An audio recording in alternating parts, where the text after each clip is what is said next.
السلام عليكم ورحمة الله وبركاته. ازيكم حبايب قلبي؟ عاملين ايه؟ يا رب تكونوا بخير وبأسعد حال يا رب. ما تنسوش كده تصلوا على النبي وتشتركوا في القناة تعملوا لنا اللايكات الجميلة بتاعتكم اللي بتشجعنا طبعا كل فيديو اللي احنا نعمل لكم فيديوهات تاني. ربنا ما يحرمنيش منكم على اشتراكاتكم وعلى اللايكات بتاعتكم. بص حبيبتي، انا كنت دلوقتي تعبانة يومين، وكنت حبايبي ان انا يعني مش قادرة اقوم اعمل اي حاجة. فطبعا مش عارفة اصور برضك من البنت تعباني خالص. فاعذروني، يعني الضغط كان واطي عندي خالص. فكنت عند ماما يوم 3 ايام فمعرفتش اصور. فانا بقى جيت بقى البيت كده، قلت اعمل بقى ايه حاجة كده على السريع. مطرح ما انا طبعا ما بطلع بعد الفطار ممكن اقعد لوحدي اشرب كده كوباية قهوة وفي الانتريه. فطبعا عشان انتوا عارفين ان الصداع بيجي بعد الفطار على طول، يعني ده اساسي. فطلعت كده قلت اعمل ايه، روتين سريع كده ايه في الانتريه. شلت الشلت بتاعت الانتريه زي ما انتم ما شايفين، وقلت كده انفضه وايه وارص كده ايه الشلت تاني من اول وجديد. انا من نوع بنات اللي بحب اعمل تغيير في الشقه، يعني كل شويه تلاقيني اعمل تغيير. بحس ان انتي جوزك اول ما يخش من باب الشقه بيلاقي مش الحاجه هي محطوطه قدامه، لا بتحطي الشجره مثلا دي جبتيها مره هنا عند السفره، جبتيها مثلا عند الانتريه. انتي المفروض انك انتي بتغيري من الحاجات اللي في الشقة عشان كمان نفسيتك. فعايزة اقول لكم ان انا بحب الحاجة دي قوي يعني. ف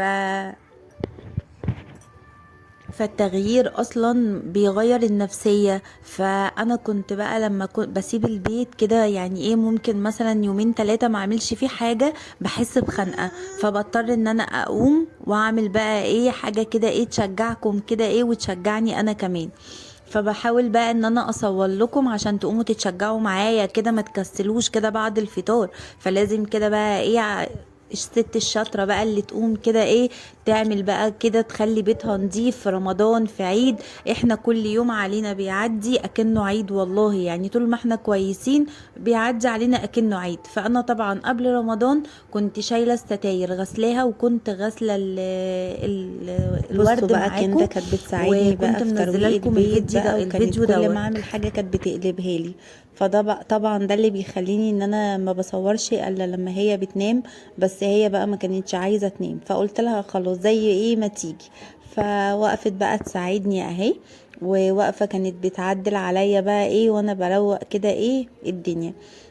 بصوا انا كده خلصت الشقة، وكنت بحط الورد كده، وهوريكم بقى الشقة في الاخر.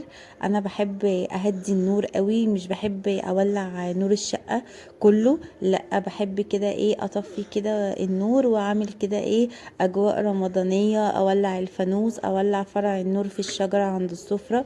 زي ما انا ما قلت لكم لازم تعملوا تغيير. وكل سنة وانتم طيبين بقى، هنضطر ان احنا نشيل برضك في اخر رمضان عشان خاطر ايه ناخدوا بهجة العيد، نعمل بهجة العيد. فما تنسوناش يا حبايب قلبي في اللايك وفي الشير وفي الاشتراك في القناة عشان يوصل لكم كل فيديوهاتنا وكل جديد احنا بنعمله بننزله. بصوا حبايبي، انا حاطه الديب فريزر دوت جنب النيش كده بره في الريسبشن. انا المفروض ان انا احطه في المطبخ، بس انا جنب التلاجة، انا المطبخ عندي كبير، بس انا جنب التلاجة عندي رخامة بثلاث ظرف، 3 ادراج. فانا مضطريه ان انا اشيل الرخامه واحطه جنب التلاجة. فانا طبعا مضطريه ان انا احطه بره في الريسبشن. فانا شايفه شكله ان هو مش وحش. فانتوا برضو قولوا لي رايكم في التعليقات، وانا برضو هرد عليكم اذا كان حلو ولا لا. وطبعا انا منظمه شقتي، وفي كتير ناس ياما كتبت لي في التعليقات ان انا شقتي منظمه. انا بحاول ان انا انظمها كل وقت عن يعني كل يوم عن التاني، بحس ان انا اعمل تغيير. بصوا في الاخر انا عملت